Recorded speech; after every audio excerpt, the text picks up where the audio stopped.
ಕಥೆಯ ಶೀರ್ಷಿಕೆ Karadigudda guest house. ಅಕ್ಕಪಕ್ಕ ದಟ್ಟವಾಗಿ ಹರಡಿ ನಿಂತ ಮರಗಿಡಗಳ ನಡುವೆ ಇರುವ ಒಂದು ರಸ್ತೆಯಲ್ಲಿ ಸುಯ್ಯನೆ ಬಂದ ಒಂದು ಕಾರು ಆ ಕರಡಿಗುಡ್ಡ ಗೆಸ್ಟ್ ಹೌಸ್ ಎದುರಿನ ರಸ್ತೆಯ ಮೇಲೆ ಬಂದು ನಿಲ್ಲುತ್ತೆ.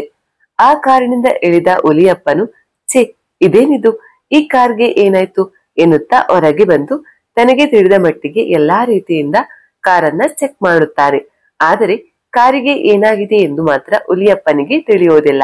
ಆಮೇಲೆ ಈಗೇನಪ್ಪ ಮಾಡೋದು ಎನ್ನುತ್ತಾ ಆ ಕಡೆ ಈ ಕಡೆ ನೋಡಿ ಅಲ್ಲೇ ಇರುವ ಒಂದು ಪೊದೆಯೊಳಗೆ ಹೋಗಿ ಮೂತ್ರ ವಿಸರ್ಜನೆ ಮಾಡಿ ಬಂದು ಕಾರಿನೊಳಗೆ ಇರುವ ತನ್ನ ಹೆಂಡತಿಗೆ ಏ ಗೌರಿ, ಕೈಗೆ ಸ್ವಲ್ಪ ನೀರು ಹಾಕು ಎಂದು ತನ್ನ 2 ಕೈ ತೊಳೆದುಕೊಂಡು ಮತ್ತೆ ಆ ನೀರು ಇರುವ ಬಾಟಲ್ ತೆಗೆದುಕೊಂಡು ಸ್ವಲ್ಪ ನೀರನ್ನ ಬಾಯಲ್ಲಿ ಹಾಕಿಕೊಂಡು ಮುಕ್ಕಳಿಸಿ ಉಗುಳಿ ಮತ್ತೆ ಒಂದಿಷ್ಟು ನೀರನ್ನ ಕುಡಿದು ಮತ್ತೆ ಹಾಗೆ ಸುತ್ತ ಕಣ್ಣಾಡಿಸಿದಾಗ ಅಲ್ಲಿ ಒಂದು ಹಳೆಯದಾದ ಬೋರ್ಡ್. ಆ ಬೋರ್ಡ್ ಮೇಲೆ ಕರಡಿಗುಡ್ಡ ಗೆಸ್ಟ್ ಹೌಸ್ ಎಂದು ಅದರ ಕೆಳಗಡೆ ಎಡಗಡೆ ಎಂದು ಹೇಳುವ ಬಾಣದ ಗುರುತು ಬರೆದಿತ್ತು. ಆ ಬಾಣದ ಗುರುತಿನ ದಿಕ್ಕಿನೆಡೆಗೆ ನೋಡಿದಾಗ ಕಣ್ಣೆಳತೆಯು ದೂರದಲ್ಲಿ ಒಂದು ಹಳೆಯದಾದ ಚಂದದ ಮನೆ. ಹೌದಲ್ವಾ, ಈ ದಾರಿಯಲ್ಲಿ ಬಹಳ ಸಾರಿ ಹೋಗಿದ್ದೇನೆ. ಈ ಗೆಸ್ಟ್ ಹೌಸ್ ಕಂಡೇ ಇಲ್ಲ, ಯಾರೋ ಹೊಸದಾಗಿ ಶುರು ಮಾಡಿದ ಆಗಿದೆಯಲ್ಲ, ಸರಿ ಹೋಗಿ ಕೇಳಿದರಾಯ್ತು ಎಂದು ಹುಲಿಯಪ್ಪ ಆಲೋಚನೆ ಮಾಡುತ್ತಾ ನಿಂತಾಗ ಕಾರೊಳಗೆ ಕುಳಿತ ಹುಲಿಯಪ್ಪನ ದೊಡ್ಡ ಮಗಳು ಅದಿತಿ, ಅಪ್ಪ ಏನಾಯ್ತು, ಕಾರ್ ಯಾಕೆ ನಿಲ್ಲಿಸಿದ್ದು ಎಂದು ನಿದ್ದೆಯ ಕಣ್ಣನ್ನು ತಿಕ್ಕಿಕೊಳ್ಳುತ್ತಾ ಕೇಳುತ್ತಾಳೆ. ಆಗ ಅವಳ ಪಕ್ಕದಲ್ಲೇ ಕುಳಿತ ಅವಳ ತಮ್ಮ ಅಂದರೆ ಹುಲಿಯಪ್ಪನ ಮಗ ಅಕೀರ, ಅಕ್ಕ ನೀನು ಕಾರಲ್ಲಿ ಕುಳಿತ ತಕ್ಷಣವೇ ನಿದ್ದೆಗೆ ಜಾರ್ತೀಯ, ಈಗಂದ ಮೇಲೆ ಒಳಗೆ ನಡೆದದ್ದು ನಿಂಗೆ ಗೊತ್ತಾಗುವುದಿಲ್ಲ ಬಿಡಕ್ಕ ಎನ್ನುತ್ತಾನೆ. ಆಗ ಲೋ ತರ್ಲೆ, ಬರೀ ಅವಳನ್ನ ಗೋಳು ಹೊಯ್ಕೋತೀಯ ಅಲ್ವಾ, ನೀ ಹೇಳು ಯಾಕೆ ಕಾರ್ ನಿಂತಿದೆ ಅಂತ ಎಂದು ತಾಯಿ ಗೌರಿ ಅಕೀರನಿಗೆ ಕೇಳಿದಾಗ ಅಪ್ಪನಿಗೆ ಓನ್ ನಂಬರ್ಗೆ ಅರ್ಜೆಂಟ್ ಇತ್ತು ಅದಕ್ಕೆ ಅಂತಾನೆ. ಏ ತರ್ಲೆ, ಕಾರಿಗೆ ಏನೋ ಪ್ರಾಬ್ಲಮ್ ಆಗಿದೆ ಅದಕ್ಕೆ ಎನ್ನುತ್ತಾಳೆ ತಾಯಿ ಗೌರಿ. ಆಗ ಅದಿತಿ ಅಕಿರನ ಮುಖವನ್ನ ಸಿಟ್ಟಿನಿಂದ ನೋಡುತ್ತಿದ್ದರೆ ಅಕಿರ ಮುಸಿ ಮುಸಿ ನಗುತ್ತಿರುತ್ತಾನೆ. ಬನ್ನಿ ಹಾಗೆ ಎಲ್ರು ಒಂದು ರೌಂಡ್ ಆ ಗೆಸ್ಟ್ ಹೌಸ್ ತನಕ ಹೋಗಿ ಬರೋಣ, ಅಲ್ಲಿ ಯಾರಾದ್ರೂ ಇದ್ರೆ ಅವರ ಸಹಾಯದಿಂದ ಮೆಕ್ಯಾನಿಕ್ ಸಿಕ್ಕರೆ ರಿಪೇರಿ ಮಾಡಿಸಿಕೊಂಡು ಹೋದರಾಯ್ತು ಎನ್ನುತ್ತಾನೆ ಹುಲಿಯಪ್ಪ. ಅಪ್ಪ ಈಗ್ಲೇ ಸಂಜೆ ಆಗಿದೆ, ಇನ್ನು ಸ್ವಲ್ಪ ಸಮಯ ಆಯ್ತು ಅಂದ್ರೆ ರಾತ್ರಿ ಆಗುತ್ತೆ ಎನ್ನುತ್ತಾಳೆ ಅದಿತಿ. ಸರಿ ಮಗಳೇ, ಆದರೆ ಕಾರ್ ಸರಿಯಾಗದೆ ಮುಂದೆ ಹೋಗಲಿಕ್ಕೆ ಆಗಲ್ಲ, ಮೆಕ್ಯಾನಿಕ್ ಸಿಗಲಿಲ್ಲ ಅಂದ್ರೆ ಇವತ್ತು ರಾತ್ರಿ ಈ ಗೆಸ್ಟ್ ಹೌಸ್ ನಲ್ಲಿಯೇ ಇರೋಣ ಎನ್ನುತ್ತಾನೆ ಹುಲಿಯಪ್ಪ. ಆಗ ಎಲ್ಲರೂ ಹುಲಿಯಪ್ಪನ ಮಾತಿಗೆ ಸರಿ ಎಂದು ಕಾರನ್ನ ಭದ್ರವಾಗಿ ಲಾಕ್ ಮಾಡಿ ಕರಡಿಗುಡ್ಡ ಗೆಸ್ಟ್ ಹೌಸ್ ಕಡೆ ಸಾಗುತ್ತಾರೆ. ರಸ್ತೆಯಲ್ಲಿ ನಿಂತು ನೋಡಿದಾಗ ಕಣ್ಣಳತೆ ದೂರ ಕಂಡ ಕರಡಿಗುಡ್ಡ ಗೆಸ್ಟ್ ಹೌಸ್ ನಡೆಯುತ್ತಾ ಹೋದ ಹಾಗೆ ಸ್ವಲ್ಪ ದೂರವೇ ಅನಿಸಿತ್ತು. ಹೇಗೋ ಹತ್ತಿರ ಬಂದ ತಕ್ಷಣವೇ ವಾಸನ್ಮನ ಇಲ್ಲದೆ ಗಿಡದ ಬಳ್ಳಿಯಲ್ಲಿ ಸಿಲುಕಿದ ಸ್ಥಿತಿಯಲ್ಲಿ ಕಂಡ ಮುರಿದ ಒಂದು ಚೇರ್, ಅದರ ಪಕ್ಕದಲ್ಲಿ ಒಂದು ಹಳೆಯ ಮುರಿದಾದ ಗೇಟ್, ಆ ಗೇಟ್ ಮೇಲೆ ತೂಗು ಹಾಕಿದ ಕರಡಿಗುಡ್ಡ ಗೆಸ್ಟ್ ಹೌಸ್ ಎಂಬ ನಾಮಫಲಕ. ಹೇಗೋ ಮಾಡಿ ಗೇಟ್ ಸರಿಸಿ ಗೇಟನ್ನ ಪಕ್ಕಕ್ಕೆ ಎತ್ತಿ ಇಟ್ಟು ಸ್ವಲ್ಪ ನಡೆದು ಮುಂದೆ ಹೋದಾಗ ಆ ಕರಡಿಗುಡ್ಡ ಗೆಸ್ಟ್ ಹೌಸ್ ನ ಮುಖ್ಯ ದ್ವಾರ ಕಾಣುತ್ತದೆ. ನೋಡಲು ಹಳೆಯದಾದ ಒಂದು ಬಂಗಲೆಯನ್ನು ಈಗ ತಾನೇ ತಿಕ್ಕಿ ತೊಳೆದಂತೆ ಕಾಣುವ ಹಾಗೆ, ಜೊತೆಗೆ ಹೊರಗಡೆ ವಿಶಾಲವಾದ ಗಾರ್ಡನ್, ಆದರೆ ಅಲ್ಲಿ ಹೊರಗೆ ಯಾವುದೇ ಜನರ ಕುರುಹು ಕಾಣಲೇ ಇಲ್ಲ. ಆಗ ಹುಲಿಯಪ್ಪನ ಮಗಳು ಅದಿತಿ, ಅಪ್ಪ ಈ ಗೆಸ್ಟ್ ಹೌಸ್ ನಲ್ಲಿ ಯಾರೂ ಇಲ್ಲ ಅಂತ ಕಾಣಿಸುತ್ತೆ ಎಂದಾಗ, ಏ ಅಕ್ಕ ಯಾಕೆ ಹೆದರಿಕೆ ಆಗ್ತಿದೆಯೇ, ನೋಡಲಿ ಒಳಗಡೆ ಲೈಟ್ ಆನ್ ಆಗಿರೋ ಹಾಗೆ ಕಾಣ್ತಿದೆ, ಯಾರೋ ಇದ್ದಾರೆ ಅಂತ ಅನಿಸ್ತಾ ಇದೆ ಎಂದು ಅಕಿರ ಹೇಳುತ್ತಾನೆ. ಆಗ ಗೌರಿ, ಹೌದು ನೋಡ್ರಿ ಒಳಗೆ ಯಾರೋ ಇದ್ದಾರೆ ಅನಿಸುತ್ತೆ ಎಂದಾಗ ಹುಲಿಯಪ್ಪನು, ಹೌದು ಬನ್ನಿ ವಿಚಾರಿಸೋಣ ಎಂದು ಮುಂದೆ ಹೋಗಿ ಬೆಲ್ ಇಲ್ಲದ ಬಾಗಿಲನ್ನ ಹುಲಿಯಪ್ಪನು ಪಟಪಟನೆ ಬಡಿದಾಗ ಯಾರು ಎನ್ನುತ್ತಾ ಬಾಗಿಲು ತೆಗೆದ ಒಬ್ಬ ಯುವಕ, ಅವನ ಹಿಂದೆ ಯಾರು ಬಂದಿದ್ದು ಎನ್ನುತ್ತಾ ಕೇಳುತ್ತಾ ಬಂದ ಮತ್ತೊಬ್ಬ ಯುವಕ. ಬಾಗಿಲು ತೆಗೆದಾಗ ಹೊರಗೆ ಬಾಗಿಲಲ್ಲಿ ನಿಂತ ಹುಲಿಯಪ್ಪನನ್ನ ನೋಡಿ ಆ ಇಬ್ಬರಲ್ಲಿ ಒಬ್ಬ ಯುವಕ, ಏನ್ ವಿಷಯ ಸರ್ ಹೇಳಿ ಎನ್ನುತ್ತಾನೆ. ಆಗ ಹುಲಿಯಪ್ಪ, ನಮ್ಮ ಕಾರ್ ಚಾಲು ಆಗ್ತಿಲ್ಲ, ಇಲ್ಲೇ ಸುತ್ತ ಯಾರಾದ್ರೂ ಮೆಕ್ಯಾನಿಕ್ ಇಲ್ಲವೇ ಗ್ಯಾರೇಜ್ ನವರು ಗೊತ್ತಿದ್ರೆ ಹೇಳಿ ಎನ್ನುತ್ತಾನೆ. ಆಗ ಆ ಇಬ್ಬರಲ್ಲಿ ಒಬ್ಬ ಯುವಕ, ಸರ್ ಇಲ್ಲಿಂದ ಸಿಟಿ ಬಹಳ ದೂರವಿದೆ, ಅದ್ರಲ್ಲೂ ಈಗ ರಾತ್ರಿಯಾಗುವ ಹೊತ್ತು, ಯಾರೂ ಬರುವುದಿಲ್ಲ ಎನ್ನುತ್ತಾನೆ. ಆಗ ಹುಲಿಯಪ್ಪ, ಹಾಗಾದ್ರೆ ಇವತ್ತು ಒಂದು ರಾತ್ರಿ ಇಲ್ಲೇ ಇರಬಹುದಾ, ನಮಗೆ ರೂಮ್ ಸಿಗಬಹುದಾ, ಯಾಕಂದ್ರೆ ನಮ್ದು ಫ್ಯಾಮಿಲಿ ಇದೆ, ನಾನು ನನ್ನ ಹೆಂಡತಿ ನನ್ನ ಮಗಳು ಮತ್ತು ಮಗ ಒಟ್ಟು 4 ಜನ ಎಂದು ಎಲ್ಲರನ್ನ ಕರೆಯುತ್ತಾನೆ.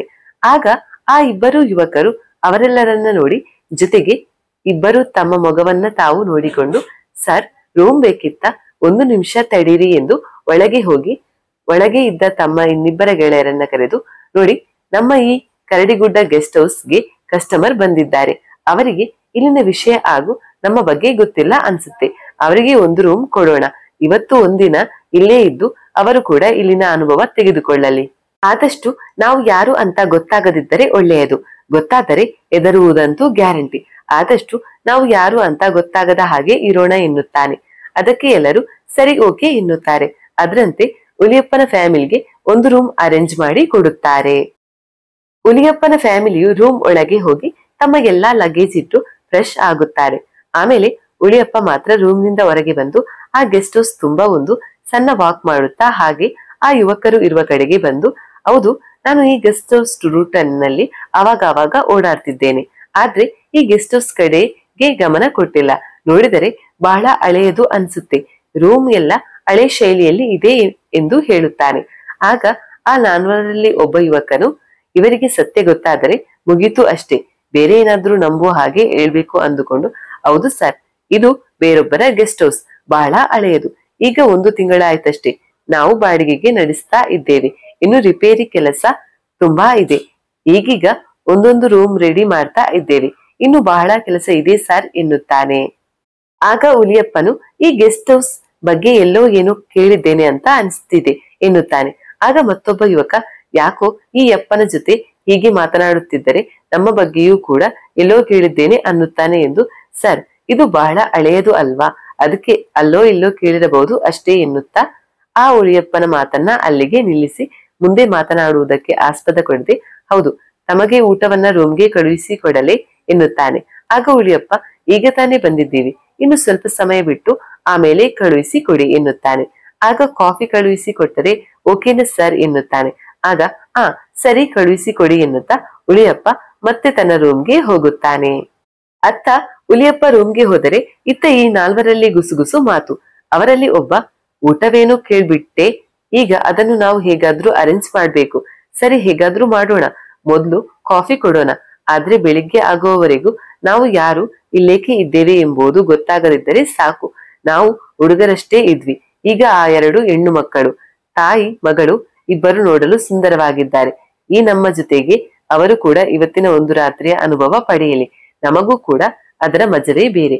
ಆದರೆ ಅವರಿಗೂ ಕೂಡ ನಾವು ಯಾರು ಎಂಬುದು ಬೆಳಿಗ್ಗೆವರೆಗೂ ತಿಳಿಯದಿರಲಿ ಎಂದು ಆ 4 ಯುವಕರು ತಮ್ಮ ತಮ್ಮಲ್ಲಿ ಹೇಳಿಕೊಳ್ಳುತ್ತಾರೆ. ಅತ್ತ ಹೋದ ಹುಲಿಯಪ್ಪನ ರೂಮ್ಗೆ ಸ್ವಲ್ಪ ಸಮಯದಲ್ಲಿ ಕಾಫಿ ತಲುಪುತ್ತೆ. ಕಾಫಿಯನ್ನ ಕುಡಿದು ಹುಲಿಯಪ್ಪನ ಕುಟುಂಬ ಈ ಗೆಸ್ಟ್ ಹೌಸ್ ಅನ್ನ ಒಂದು ರೌಂಡ್ ಹಾಕೋಣ ಎಂದು ಎಲ್ಲರೂ ಹೊರಗೆ ಬರುತ್ತಾರೆ. ಒಂದೇ ಮೇಲ ಅಂತಸ್ತು ಹೊಂದಿರುವ ಆ ಕಟ್ಟಡ ಕೆಳಗೆ ಮತ್ತು ಮೇಲೆ ಎರಡರಲ್ಲಿಯೂ ರೂಮ್ ಇರಬಹುದು ಎನ್ನುವ ಹಾಗೆ ಕಾಣುತ್ತಿತ್ತು. ಮೇಲಿನ ಅಂತಸ್ತಿಗೆ ಹೋಗಲು ದಾರಿ ನೋಡುತ್ತಾರೆ. ಆದರೆ ಮೇಲಿನ ಅಂತಸ್ತಿಗೆ ಹೋಗಲು ಎಲ್ಲಿಯೂ ದಾರಿ ಕಾಣುವುದೇ ಇಲ್ಲ. ಮತ್ತೆ ಕೆಳಗಿನ ಹಲವು ರೂಮುಗಳು ಕೂಡ ಯಾವುದೂ ಓಪನ್ ಇರುವುದಿಲ್ಲ. ಆ ಯುವಕರು ಹೇಳಿದ ಹಾಗೆ ಇನ್ನೂ ರಿಪೇರಿ ಹಂತದಲ್ಲಿದೆ ಎಂಬುದನ್ನ ಆ ಹುಲಿಯಪ್ಪನು ತನ್ನ ಕುಟುಂಬಕ್ಕೆ ಹೇಳುತ್ತಾನೆ. ಹಾಗೆ ಮುಂದೆ ಹೋದಾಗ ಮೇಲಿನ ಅಂತಸ್ತಿಗೆ ಹೋಗಲು ಅಲ್ಲೊಂದು ದಾರಿ ಕಾಣುತ್ತದೆ. ವಿಶಾಲವಾದ ಅಗಲವಾದ ಕಟ್ಟಿಗೆ ಮೆಟ್ಟಿಲುಗಳು. ಆ ಮೆಟ್ಟಿಲುಗಳು ಕೊನೆಯಲ್ಲಿ ಎದುರಿಗೆ ಒಂದು ದೊಡ್ಡ ಕನ್ನಡಿ. ಆ ಕನ್ನಡಿ ಅಕ್ಕಪಕ್ಕ ರೂಮ್ಗಳಿಗೆ ಹೋಗಲು ಮಾಡಿದ 2 ದಾರಿ ಕೂಡ ಕಾಣುತ್ತವೆ. ನೋಡಲು ತುಂಬಾ ಆಕರ್ಷಣೀಯವಾಗಿ ಕಾಣುತ್ತಿದ್ದ ಮೆಟ್ಟಿಲುಗಳನ್ನು ನೋಡಿದ ಹುಲಿಯಪ್ಪನ ಮಗನು, ಅಪ್ಪ, ಮೇಲೆ ಹೋಗಲು ಇಲ್ಲಿ ದಾರಿ ಇದೆ ಎಂದು ಕೂಗುತ್ತಾ ಆ ಮೆಟ್ಟಿಲುಗಳ ಮೇಲೆ ಹೋಗುವಾಗ ಆ ಗೆಸ್ಟ್ ಹೌಸ್ ನ ಒಬ್ಬ ಯುವಕ ಓಡಿ ಬಂದು ಸ್ವಲ್ಪ ಭಯದಿಂದಲೇ, ಮೇಲೆ ನೋಡುವಂತದ್ದು ಏನೂ ಇಲ್ಲ, ಅಲ್ಲಿ ಇನ್ನು ಸುಮಾರು ಕೆಲಸ ಮಾಡುವುದಿದೆ, ಅಲ್ಲಿ ಇಲ್ಲಿ ಸಾಮಾನುಗಳು ಬಿದ್ದಿದ್ದವೆ, ಕಾಲಿಗೆ ತಗುಲಿದರೆ ತೊಂದರೆ, ಅದಕ್ಕೆ ಮೇಲೆ ಹೋಗಲೇ ಬೇಡಿ ಎಂದಾಗ ಹುಲಿಯಪ್ಪನ ಮಗ ಜೋತು ಮಾರಿ ಹಾಕಿಕೊಂಡು 1-2 ಮೆಟ್ಟಿಲು ಏರಿದವನು ಕೆಳಗೆ ಬರುತ್ತಾನೆ. ಆ ಯುವಕನ ಮಾತಿಗೆ ಸರಿ ಎಂದು ಮತ್ತೆ ಎಲ್ಲರೂ ಮುಂದೆ ಹೋಗುತ್ತಾರೆ. ಆದರೆ ಆ ಯುವಕ ಮಾತ್ರ ಅವರೆಲ್ಲರೂ ಹೋಗುವುದನ್ನ ನೋಡುತ್ತಾ ಒಂದು ಸಣ್ಣ ನಗುವನ್ನ ಬೀರುತ್ತಾ ಅಲ್ಲೇ ನಿಲ್ಲುತ್ತಾನೆ. ಹುಲಿಯಪ್ಪನ ಕುಟುಂಬ ಹಾಗೆ ನಡೆದುಕೊಂಡು ಹೊರಗಡೆ ಹೋಗಿ ಅಲ್ಲೇ ವರಾಣದಲ್ಲಿ ಒಂದು ಹುಲ್ಲು ಹಾಸಿನ ಮೇಲೆ ಇದ್ದಂತ ಕುರ್ಚಿಗಳ ಮೇಲೆ ಕುಳಿತು ಸುತ್ತ ಪ್ರಕೃತಿ ನೋಡುತ್ತಾ ಹರಟೆ ಹೊಡೆಯುತ್ತಾ ಕುಳಿತುಕೊಳ್ಳುತ್ತಾರೆ. ಮತ್ತೆ ಗೆಸ್ಟ್ ಹೌಸ್ ಸುತ್ತಿ ಬಂದರಾಯಿತು ಎಂದು ಎಲ್ಲರೂ ಸುತ್ತಲಿನ ಪರಿಸರ ನೋಡುತ್ತಾ ನಡೆದುಕೊಂಡು ಹಿಂದೆ ಹೋಗುತ್ತಾರೆ. ಹಾಗೆ ನಡೆದುಕೊಂಡು ಹೋಗುವಾಗ ಹಿಂದುಗಡೆ ಹೋದಂತ ಹುಲಿಯಪ್ಪನ ಕುಟುಂಬಕ್ಕೆ ಅಲ್ಲಿ ಕಂಡದ್ದು 4 ಗೋರಿಗಳು. ಅದನ್ನು ನೋಡಿ ಎಲ್ಲರೂ ಹೆದರುತ್ತಾರೆ. ಹುಲಿಯಪ್ಪನಿಗೂ ಸ್ವಲ್ಪ ಭಯವಾಗುತ್ತದೆ. ಆದರೂ ಅದನ್ನು ತೋರಿಸಿಕೊಡದೆ ತನ್ನ ಕುಟುಂಬಕ್ಕೆ ಈ ಗೆಸ್ಟ್ ಹೌಸ್ ನ ಮಾಲೀಕರ ಗೋರಿಗಳು ಇರಬಹುದು. ಮೊದಲೆಲ್ಲ ಹಾಗೇ ಅಲ್ವಾ, ತಮ್ಮ ತಮ್ಮ ಜಾಗದಲ್ಲಿ ಮಣ್ಣು ಮಾಡುತ್ತಿದ್ದರು ಎಂದು ಏನೋ ಒಂದು ಹೇಳಿ ಬನ್ನಿ ಬನ್ನಿ ಹೋಗೋಣ ಎಂದು ಕರೆದುಕೊಂಡು ಬರುತ್ತಾನೆ. ಹಾಗೆ ಆ ಗೆಸ್ಟ್ ಹೌಸ್ ನ ಗೋಡೆ, ಕಿಟಕಿ, ಅದಕ್ಕೆ ಹೊಂದಿಕೊಂಡೇ ಇರುವಂತಹ ಕಾಡು, ಪರಿಸರದಿಂದ ಬರುತ್ತಿರುವ ಗಾಳಿ, ವಿಧ ವಿಧ ಶಬ್ದಗಳು, ಹೀಗೆ ಎಲ್ಲವನ್ನ ಅನುಭವಿಸುತ್ತಾ ಮತ್ತೆ ಎಲ್ಲರೂ ಮತ್ತೆ ಮುಂದುಗಡೆ ಬರುತ್ತಾರೆ. ಅಲ್ಲಿ ಮುಂದುಗಡೆ ಬಂದಾಗ ಆ 4 ಯುವಕರು ಕೂಡ ಅಲ್ಲೇ ಆ ಎಸ್ಟೇಟ್ ನ ಗಾರ್ಡನ್ ನಲ್ಲಿ ಇರುತ್ತಾರೆ. ಅವರನ್ನ ನೋಡಿದ ಒಲಿಯಪ್ಪ ತನ್ನ ಹೆಂಡತಿ ಮತ್ತು ಮಕ್ಕಳಿಗೆ, ನೀವು ರೂಮ್ಗೆ ಹೋಗಿ ಊಟ ಹೇಳಿ ಬರ್ತೇನೆ ಎಂದು ತಾನೊಬ್ಬನೇ ಆ ಯುವಕರ ಕಡೆಗೆ ಹೋಗುತ್ತಾನೆ. ಆಗ ಆ ಯುವಕರೆಲ್ಲ ಮತ್ತೆ ಈ ಅಪ್ಪ ಅದೇನು ಕೇಳಲು ಬಂದನೇನು ಎನ್ನುತ್ತಿರುವಾಗ ಆ ಉಳಿಯಪ್ಪ ಬಂದು, ಹಿಂದುಗಡೆ 4 ಗೋರಿ ಇವೆ ಅಲ್ವಾ, ಅವು ಯಾರ ಗೋರಿಗಳು ಎನ್ನುತ್ತಾನೆ. ಆಗ ಆ 4ರಲ್ಲಿ ಒಬ್ಬ ಯುವಕ ಅದು ಅದು ಎಂದು ಬಡಬಡಿಸುತ್ತಾ ಈ ಗೆಸ್ಟ್ ಹೌಸ್ ನ ಮಾಲೀಕರ ತಾತ ಮುತ್ತಾತರದ್ದು ಎನ್ನುತ್ತಾನೆ. ಆಗ ಉಲಿಯಪ್ಪನಿಗೂ ಏನೋ ಅನಿಸಿ, ಹೌದು, ಈ ರೀತಿ ಒಂದೇ ಕುಟುಂಬದವರನ್ನ ಒಂದೇ ಕಡೆ ಹೇಳುವುದುಂಟಾ? ಯಾಕಂದ್ರೆ ಈ ಗೆಸ್ಟ್ ಹೌಸ್ಗೆ ಬಂದವರು ಅವೆಲ್ಲವನ್ನ ನೋಡಿದ್ರೆ ಸ್ಮಶಾನ ಇರಬಹುದು ಎಂದು ಹೆದರಬಹುದು. ನೀವು ಈಗ ತಾನೇ ಹೊಸದಾಗಿ ಶುರು ಮಾಡಿದ್ದೇವೆ ಎನ್ನುತ್ತಿರುವಿರಿ, ಅದಕ್ಕೆ ಬೇರೊಂದು ವ್ಯವಸ್ಥೆ ಮಾಡಿ, ಇದು ನನ್ನ ಸಲಹೆ ಅಂತಾದ್ರೂ ತಿಳ್ಕೊಳ್ಳಿ, ಇಲ್ಲ ಏನಾದ್ರೂ ತಿಳ್ಕೊಳ್ಳಿ ಎಂದು ಹೇಳಿ ಉಳಿಯಪ್ಪ ತನ್ನ ರೂಮ್ ಕಡೆ ಹೋಗುತ್ತಾನೆ. ಇತ್ತ ಆ 4 ಯುವಕರು ಹಿಂದೆ ಇರುವ ಆ 4 ಗೋರಿಗಳನ್ನ ನೋಡಿಯೇ ಈ ಅಪ್ಪ ನಮಗೆ ಸಲಹೆ ಕೊಡುತ್ತಿದ್ದಾನೆ, ಇನ್ನು ಬೆಳಗಿನವರೆಗೆ ಅಂದ್ರೆ ಮುಗೀತು, ಬನ್ನಿ ಬನ್ನಿ ಕತ್ತಲಾಯ್ತು, ಅವರಿಗೆ ಊಟದ ವ್ಯವಸ್ಥೆ ಮಾಡಿ ಆಮೇಲೆ ನಮ್ಮ ಕೆಲಸ ಶುರು ಮಾಡೋಣ, ಈ ರಾತ್ರಿ ಬಹಳ ಮುಖ್ಯ ನಮಗೆ, ಇವತ್ತು ಇವರು ಸಿಕ್ಕಿದ್ದು ನಮ್ಮ ಪುಣ್ಯವೇ, ಬನ್ನಿ ಬನ್ನಿ ಎನ್ನುತ್ತಾ ಎಲ್ಲರೂ ಗೆಸ್ಟ್ ಹೌಸ್ ಒಳಗೆ ಹೋಗುತ್ತಾರೆ. ಗೆಸ್ಟ್ ಹೌಸ್ ನ ರೂಮ್ ಒಳಗೆ ಹೋದ ಉಲಿಯಪ್ಪನ ಕುಟುಂಬ ಹಾಗೆ ಅದು ಇದು ಅಂತ ಮಾತನಾಡುತ್ತಾ ಕುಳಿತಾಗ ರೂಮ್ ಒಳಗೆ ಫ್ಯಾನ್ ಇದ್ದರೂ ಕೂಡ ಉಳಿಯಪ್ಪನಿಗೆ ಯಾಕೋ ರೂಮ್ ತುಂಬಾ ಶೆಕೆ ಅನಿಸಿ ಕಿಟಕಿಯ ಬಾಗಿಲು ತೆಗೆದರಾಯ್ತು ಎಂದು ಹೋಗಿ ಬಾಗಿಲು ತೆಗೆಯುತ್ತಾನೆ. ಬಾಗಿಲು ತೆಗೆದ ತಕ್ಷಣ ತಣ್ಣನೆ ಗಾಳಿ ಚಂದವಾಗಿ ಉಳಿಯಪ್ಪನಿಗೆ ಅಪ್ಪಳಿಸಿದಾಗ ಆಹಾ ಅನಿಸಿ ಸ್ವಲ್ಪ ಹೊತ್ತು ಹೊರಗೆ ನೋಡುತ್ತಾ ಆ ತಣ್ಣನೆ ಗಾಳಿಯನ್ನು ಸವಿಯುತ್ತಾ ಹಾಗೆ ನಿಲ್ಲುತ್ತಾನೆ. ಹಾಗೆ ನಿಂತುಕೊಂಡು ಹೊರಗೆ ನೋಡುವಾಗ ಕಿಟಕಿಯ ಮುಂದಿನ ನೆಲದಲ್ಲಿ ಯಾವುದೋ ಒಂದು ಕಪ್ಪು ನೆರಳು ಕಾಣುತ್ತೆ. ಅದೇನು ಎಂದು ದಿಟ್ಟಿಸಿ ನೋಡಲು ಶುರು ಮಾಡುತ್ತಾನೆ. ಆ ಕಪ್ಪು ನೆರಳು ಮಾತ್ರ ಸ್ವಲ್ಪವೂ ಅಲುಗಾಡದೆ ಹಾಗೆ ಇರುತ್ತೆ. ಏನು ಸಂಶಯ ಅನಿಸಿ ಮಕ್ಕಳಾರು ನೋಡಬಾರದು ಎಂದು ಕಿಟಕಿ ಮುಚ್ಚಿ ಮತ್ತೆ ಹಾಗೆ ಸುಮ್ಮನೆ ನಡೆಯುತ್ತಾ ರೂಮ್ನಿಂದ ಹೊರಗೆ ಬಂದು ಆ ಕಿಟಕಿ ಇರುವ ಕಡೆಗೆ, ಅಂದರೆ ಆ ನೆರಳು ಕಂಡ ಕಡೆ ಹೋಗುತ್ತಾನೆ. ಅಲ್ಲಿ ಹೋಗಿ ನೋಡಿದರೆ ಯಾವುದೇ ನೆರಳು ಕಾಣುವುದೇ ಇಲ್ಲ. ಆ ಕಡೆ ಈ ಕಡೆ ಅಂತ ಅಲ್ಲಿ ಸುತ್ತಲೂ ನೋಡುತ್ತಾನೆ. ಆದರೆ ಅಲ್ಲಿ ಯಾವುದೇ ವ್ಯಕ್ತಿ ಇಲ್ಲವೇ, ನೆರಳು ಏನು ಕೂಡ ಕಾಣಿಸುವುದಿಲ್ಲ. ಇದೇನಿದು, ನಿಜವೂ ಭ್ರಮೆಯೋ ಅನ್ನುತ್ತಾ ಮರಳಿ ಬರುವಾಗ ಅಲ್ಲೇ ಒಂದು ಪಕ್ಕದ ದಾರಿಯಿಂದ ಒಬ್ಬ ವ್ಯಕ್ತಿ ಬರುತ್ತಿರುತ್ತಾನೆ. ಯಾರವರು ಎಂದು ನೋಡಿದರೆ ಅದೇ ಎಷ್ಟೆಷ್ಟು ಯುವಕ. ಉಲಿಯಪ್ಪನ ಹತ್ತಿರ ಬಂದು, ಏನ್ ಸಾರ್ ಇಲ್ಲಿ ನಿಂತಿದ್ದೀರಿ ಎನ್ನುತ್ತಾನೆ.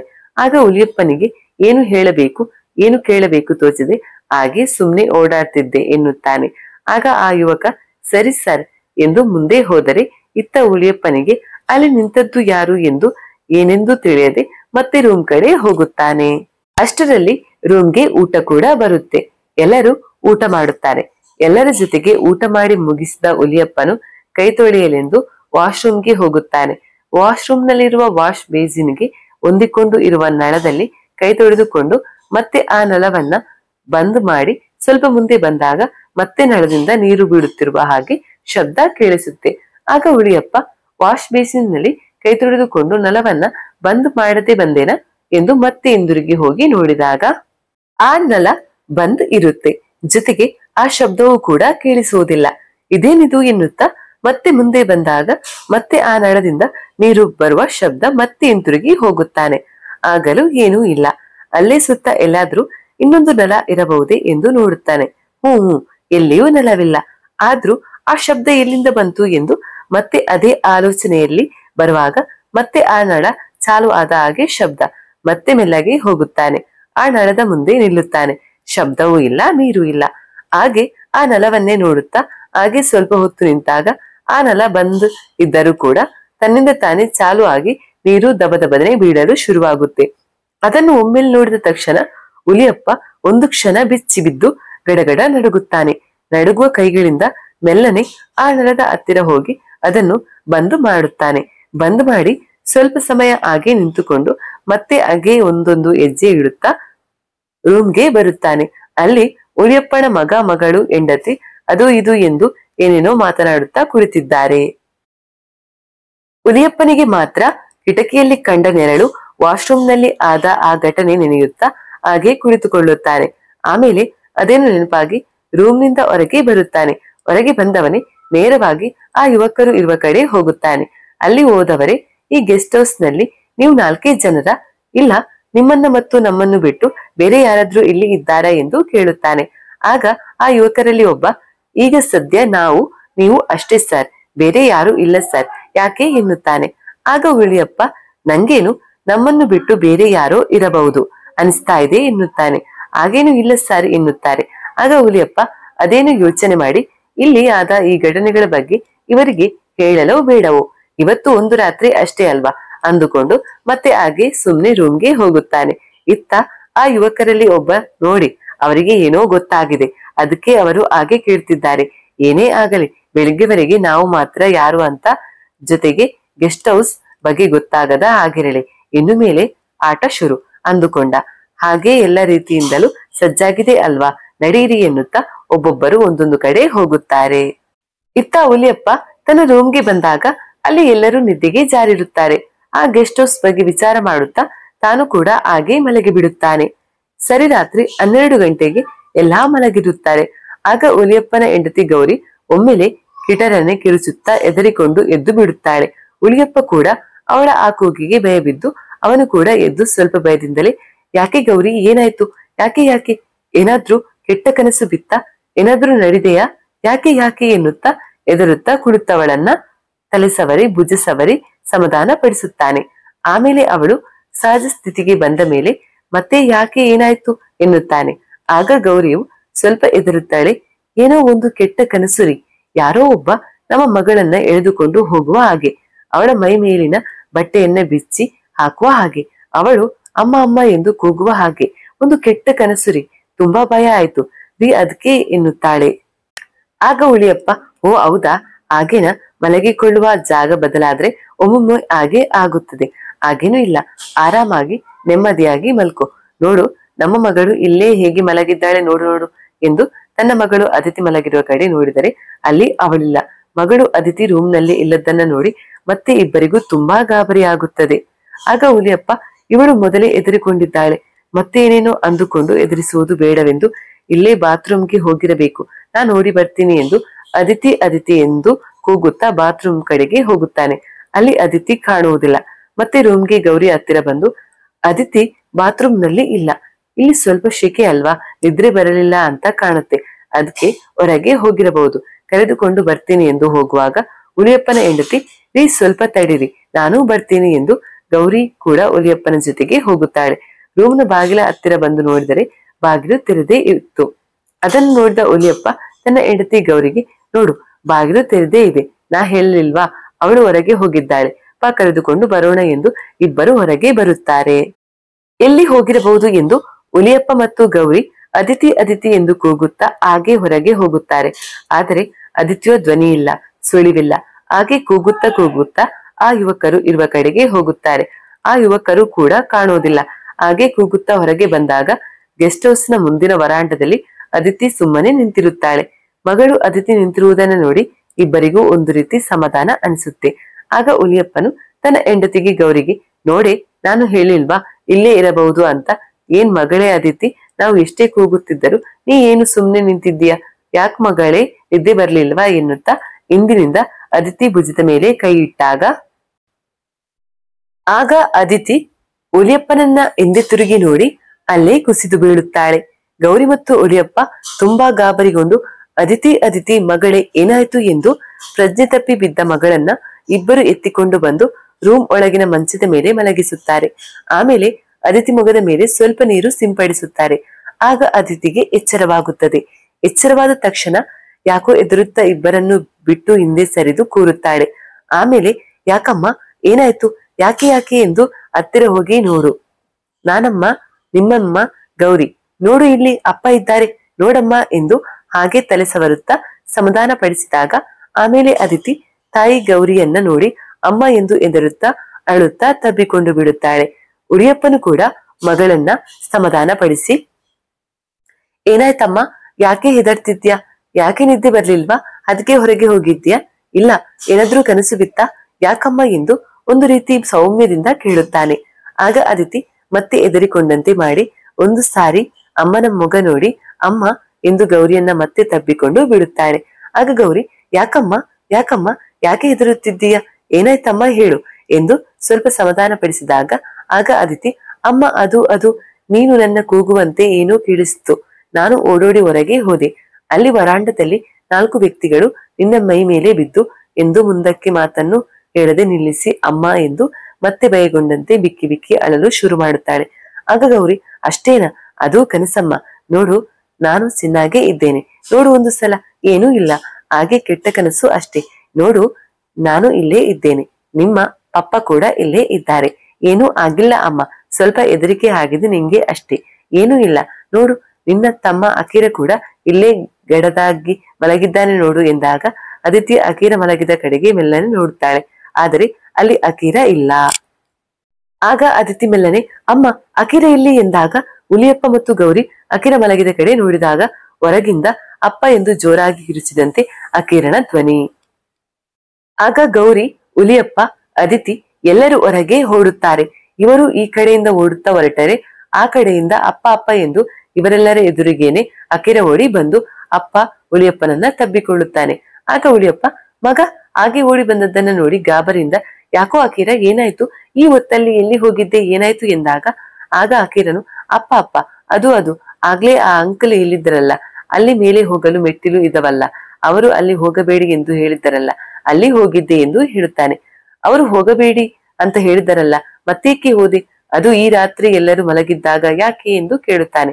ಆಗ ಅಕೀರ, ಅದೇನು ಗೊತ್ತಿಲ್ಲಪ್ಪ, ನಾನು ಮಲಗಿಕೊಂಡಿದ್ದೆ, ಯಾರೋ ನನ್ನನ್ನ ಅಲ್ಲಿಗೆ ಹೋಗು ಎಂದು ಹೇಳಿದ ಹಾಗಾಯ್ತು, ಅದಕ್ಕೆ ಅಲ್ಲಿಗೆ ಹೋದೆ, ಆದ್ರೆ ಅಲ್ಲಿ ಆ ದೊಡ್ಡ ಕನ್ನಡಿ ಇದೆಯಲ್ಲ, ಅದರಲ್ಲಿ ನನ್ನ ಹಾಗೆ ಇರೋ ಒಬ್ಬ ಹುಡುಗ ಕಾಣಿಸಿದ, ಆಮೇಲೆ ಯಾರೋ 4 ಜನ ಅವನ ನಾಲಿಗೆಯನ್ನ ಕತ್ತರಿಸುತ್ತಿದ್ದರು, ಆ 4 ಜನ ಅವನ ನಾಲಿಗೆ ಕತ್ತರಿಸುತ್ತಿದ್ದರು, ಬಾಯಿಯಿಂದ ರಕ್ತ ಬರುತ್ತಿದ್ದರು ಕೂಡ ಆ ನನ್ನ ಹಾಗೆ ಇರುವ ಹುಡುಗ ಅಳುವ ಬದಲು ನಗುತ್ತಾ ನನ್ನನ್ನೇ ನೋಡುತ್ತಿದ್ದ, ಆಮೇಲೆ ಆ ಹುಡುಗ ರಕ್ತ ಸುರಿಯುತ್ತಿರುವ ಬಾಯಿಂದ ನನ್ನ ಕರೆದ, ನನಗೆ ತುಂಬಾ ಭಯವಾಯ್ತು ಅಪ್ಪ, ಅದಕ್ಕೆ ಕೂಗುತ್ತಾ ಓಡಿ ಬಂದೆ ಅಪ್ಪ ಎಂದು ಹೇಳುತ್ತಾನೆ.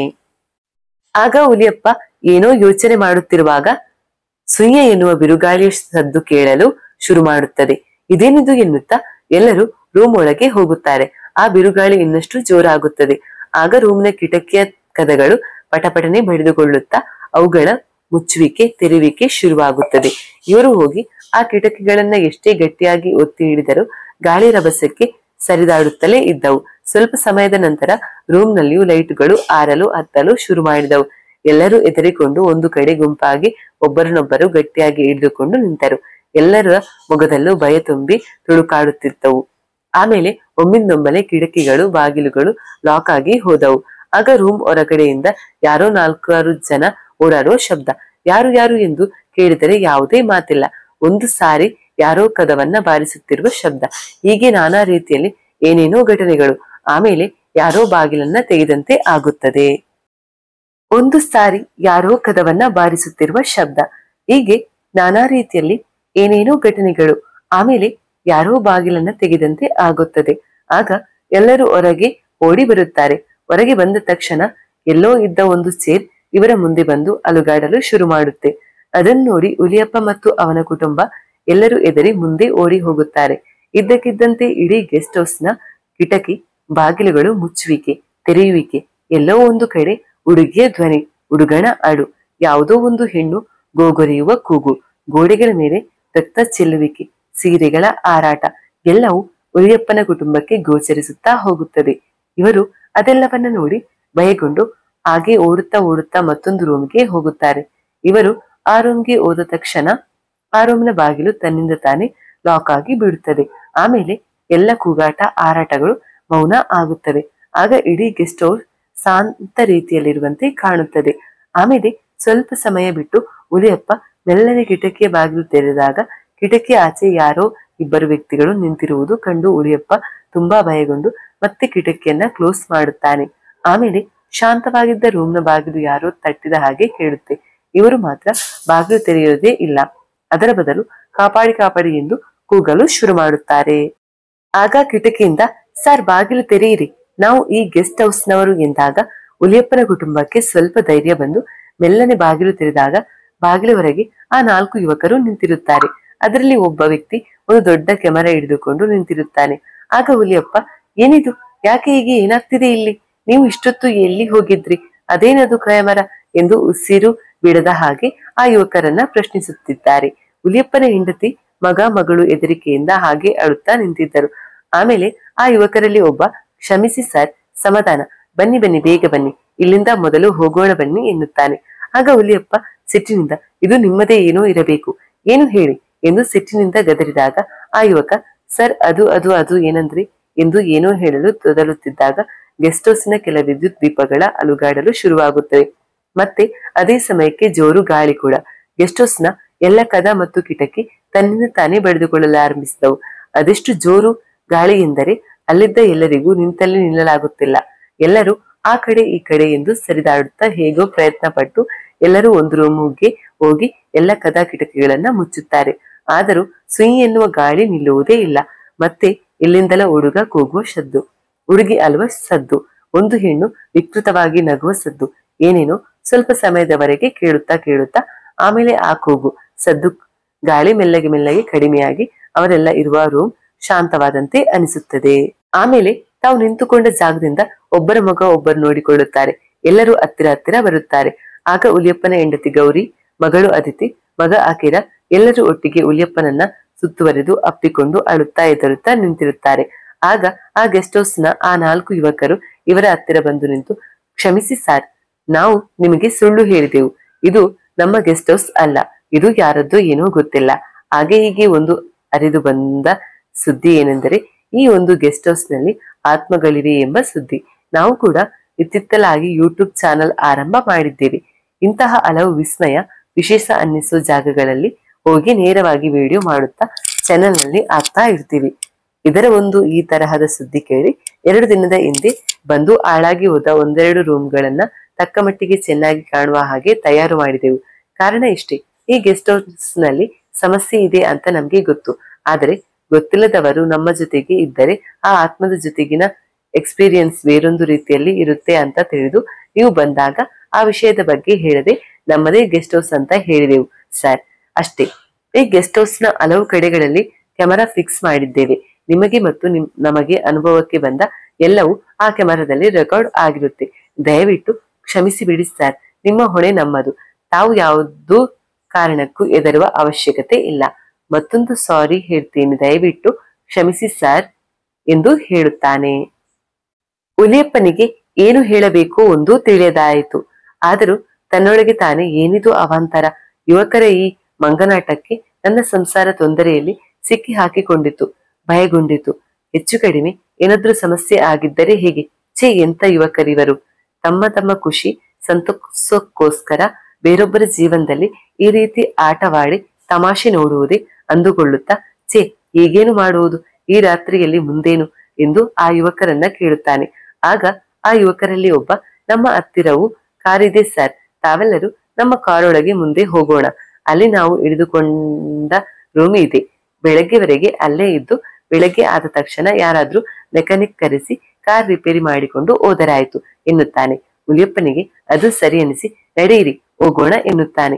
ಎಲ್ಲರೂ ಅವರವರ ರೂಮ್ಗೆ ಹೋಗಿ ತಮ್ಮ ಎಲ್ಲಾ ಬಟ್ಟೆ ಬರೆ ಪ್ಯಾಕ್ ಮಾಡಿಕೊಂಡು ಬಂದು ಎಲ್ಲರೂ ಒಂದು ಕಡೆ ಸೇರಿ ಇನ್ನೇನು ಹೊರಗೆ ಹೋಗಬೇಕು ಅನ್ನುವಷ್ಟರಲ್ಲಿ ಮತ್ತದೇ ಗಾಳಿ, ವಿದ್ಯುತ್ ದೀಪಗಳ ಹಾರಾಟ, ಹೆಣ್ಣಿನ ಕೂಗಾಟ, ಮಗುವಿನ ಗೋಳಾಟ, ಗಾಳಿಯ ರಭಸಕ್ಕೆ ಗೆಸ್ಟ್ ಹೌಸ್ ನ ಎಲ್ಲಾ ವಿದ್ಯುತ್ ದೀಪಗಳು ಒಡೆದು ಚೂರಾಗಿ ಹೋಗುತ್ತವೆ. ಗೆಸ್ಟ್ ಹೌಸ್ ಎಲ್ಲ ಬರೀ ಕತ್ತಲುಮಯ. ಏನೇನೋ ಆಕೃತಿಗಳು ಕಂಡಂತಾಗಿ ಎಲ್ಲರೂ ದಿಕ್ಕಾಪಾಲಾಗಿ ಭಯದಿಂದ ಓಡಾಡಲು ಶುರು ಮಾಡುತ್ತಾರೆ. ಕಂಡ ಕಡೆ ಓಡಾಡುತ್ತಾರೆ. ಬಚ್ಚಿಟ್ಟುಕೊಳ್ಳುತ್ತಾ ಇಡೀ ಗೆಸ್ಟ್ ಹೌಸ್ ತುಂಬಾ ಎಲ್ಲರೂ ಓಡಾಡುತ್ತಾರೆ. ಗೆಸ್ಟ್ ಹೌಸ್ ನಿಂದ ಹೊರಗೆ ಹೋಗಬೇಕೆಂದರೆ ಯಾರಿಗೂ ಬಾಗಿಲು ಕಾಣುತ್ತಿಲ್ಲ. ಕಂಡಂತ ಕೆಲ ಬಾಗಿಲುಗಳು ತೆರೆಯುತ್ತಿಲ್ಲ. ಹೊರಗೂ ಕತ್ತಲು, ಒಳಗೂ ಕತ್ತಲು, ಎಲ್ಲಿ ನೋಡಿದರಲ್ಲಿ ಬರೀ ಕತ್ತಲು. ಎಲ್ಲರೂ ಭಯದಿಂದ ತತ್ತರಿಸಿ ಹೋಗಿಬಿಡುತ್ತಾರೆ. ಎಲ್ಲರೂ ಈ ಗೆಸ್ಟ್ ಹೌಸ್ ನಿಂದ ಹೊರಗೆ ಹೋದರೆ ಸಾಕು ಎಂದು ಅಂದುಕೊಳ್ಳುತ್ತಿರುತ್ತಾರೆ.